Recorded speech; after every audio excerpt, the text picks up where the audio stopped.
وقدمنا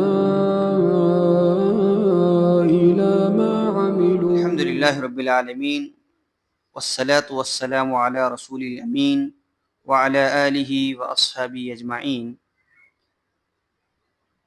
قال الله تبارك وتعالى في القرآن المجيد والفرقان الحكيم: قاتل الله اليهود إن الله لما حرم شحومها جملوه ثم باعوه فأكلوه ثمنه.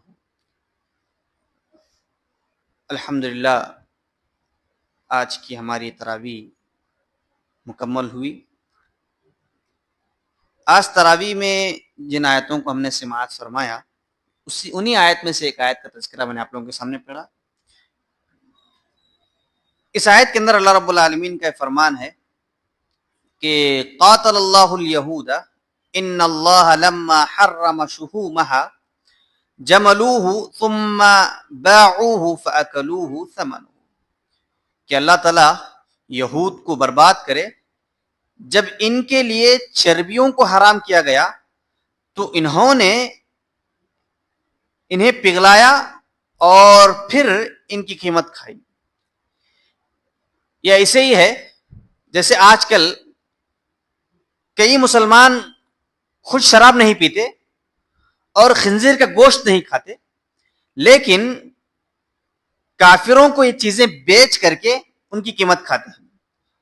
وہی کے زمانے میں اللہ تعالیٰ نے گناہ کی وجہ سے کسی قوم کو اپنی کچھ نعمتوں سے محروم کر دیتا تھا، مگر اب اللہ جس قوم سے ناراض ہوتا ہے تو اس کو قحط، مہنگائی اور بیماریوں کے ذریعے اپنی نعمتوں سے محروم کر دیتا ہے. اور آج ہم اپنے معاشرے کو دیکھیں کہ ہمارے کتنے لوگ کس قدر نعمتوں سے محروم ہیں. تو اللہ رب العالمین کی اس آیت سے اللہ رب العالمین کا فرمان ہمارے لیے کافی غور کرنے کی بات ہے اس آیت کے اندر، کہ جب اللہ رب العالمین نے یہودیوں کو کہا کہ تمہارے لیے جو چربی ہے جانوروں کی وہ تمہارے لیے حرام کر دی گئی ہے، تو جب یہ آیت جب یہ حکم ان پر نافذ ہوا تو ان لوگوں نے اس چربی کو کھانے کے بجائے اس چربی کو پگھلانے لگے اور پگھلا کر کے لوگوں کو بیچنے لگے، اور بیچنے کے بعد اس سے جو قیمت آتی تھی اس قیمت کو استعمال کیا کرتے تھے. اور ہو بہو اس طرح وہ لوگ جو کیا کرتے تھے آج امت مسلمہ کے اندر سے بے شمار لوگ ہیں جو اس طرح کی حرکتیں کرتے ہیں. آج ریسٹورنٹ کے نام پر بے شمار مسلم لوگ جن میں اپنا پیسہ انویسٹ کرتے ہیں یا بڑے بڑے ہوٹل قائم کیے ہوئے ہیں جن میں خود شراب تو نہیں پیتے لیکن اپنے ریسٹورنٹ میں یا اپنے کاروبار میں یا ایسے جگہ اپنے پیسوں کو انویسٹ کرتے ہیں جس کی وجہ سے اس کے اندر شراب بھی فروخت کی جاتی ہے اور ساتھ ہی ساتھ وہاں پر خنزیر کا گوشت بھی فروخت کیا جاتا ہے. تو اللہ رب العالمین نے یہ فرمایا کہ یہودیوں کی جو چال تھی آج مسلمانوں کے اندر بھی نافذ ہو چکی ہے. تو اللہ رب العالمین سے بچنے اور اسے ڈرنے کی کوشش کرنا چاہیے.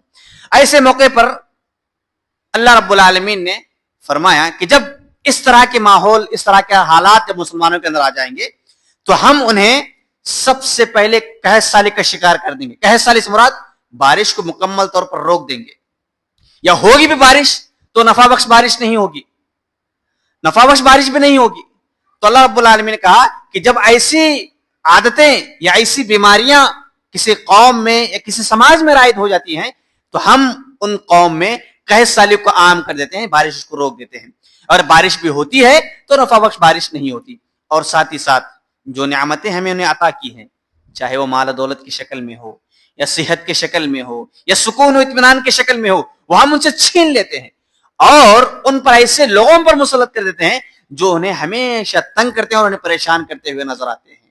تو آج امت مسلمہ کا حال ہمیں اپنے آنکھوں سے دیکھ رہے ہیں. اور اسی کے ساتھ ساتھ اللہ رب العالمین نے کہا کہ ایک نعمت ہم ان سے چھین لیتے ہیں، وہ یہ ہے مہنگائی ان پر عام کر دیتے ہیں. خوب ان پر مہنگائی ہم داخل کر دیتے ہیں جس کی وجہ سے وہ پریشان ہوتے ہیں. اور اسی کے ساتھ ساتھ اس پارے کے اندر اللہ رب العالمین نے حرام چیزوں کی فہرست یہاں پر ذکر کی. سب سے پہلی بات اللہ کے ساتھ کسی چیز کو شریک ٹھہرانا، یہاں پر اس کا تذکرہ کیا گیا. اور اسی کے ساتھ ساتھ ماں باپ کے ساتھ خوب احسان کرو. اللہ رب العالمین نے پہلی بات کہا کہ میرے ساتھ کسی اور کو شریک نہ کرو، اور ساتھ ہی ساتھ ماں باپ کے ساتھ خوب اچھا احسان کرو. یہاں پر اس بات کی طرف اشارہ کیا کہ اللہ رب العالمین نے اپنی عبادت کے فوراً بعد والدین کا تذکرہ کیا, اور والدین کا تذکرہ کرنے سے مراد یہاں پر اللہ رب نے فرمایا کہ میں رزق دینے والا, ہر چیز میں عطا کرنے والا, لیکن میرے بعد جو تمہاری پرورش کرتے ہیں, جو تمہاری دیکھ بھال کرتے ہیں, جو تمہاری ہر ضرورتوں کو پورا کرتے ہیں, وہ تمہارے والدین ہیں.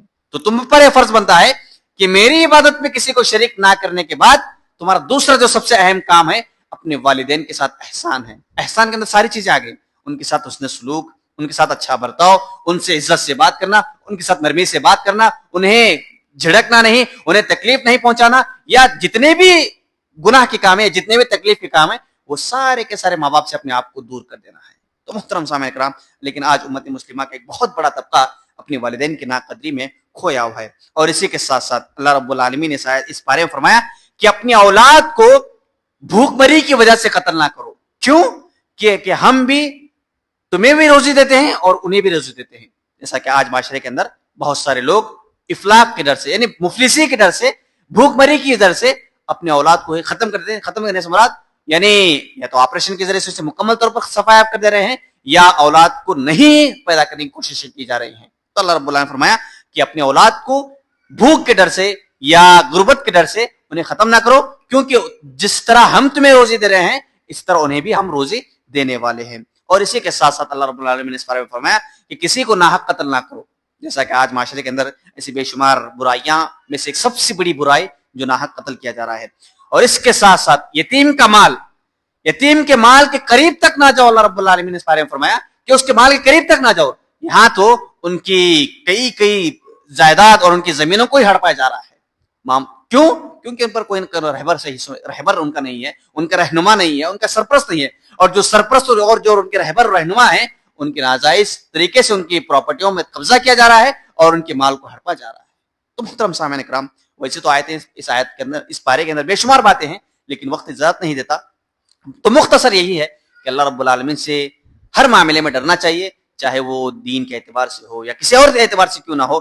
یا اللہ رب العالمین نے جو ہم پر حرام کردہ جو چیزیں ہیں یا حلال کردہ جو چیزیں ہیں اس میں تمیز کرتے ہوئے اللہ رب العالمین نے ہم پر جو حلال کیے ہیں ان چیزوں کو اپنانا چاہیے, اور جو چیزیں اللہ رب العالمین نے ہمارے لیے حرام کی ان چیزوں کو رکنا چاہیے. اور ساتھ ہی ساتھ اللہ رب العالمین کے ساتھ کسی اور کو شریک نہیں ٹھہرانا چاہیے. اور ساتھ ہی ساتھ اللہ رب العالمین نے جو سب سے اہم عہد ہم سے جو لیا ہے, والدین کے ساتھ حسن سلوک, والدین کے ساتھ نرم برتاؤ, والدین کے ساتھ حسن سلوک کے ساتھ ساتھ ان کے ساتھ اچھا پیش آنا, یہ ساری کی ساری چیزیں احکامات ہمارے لیے بہت ضروری ہیں تاکہ ہم دنیا کے اندر بھی پرسکون رہ سکیں اور اخروی زندگی میں کامیاب و کامران ہو سکیں. تو اللہ رب العالمین سے دعا ہے کہ الہ العالمین اس پارے کے اندر جو بھی احکامات ہم پر نافذ کیے گئے ہیں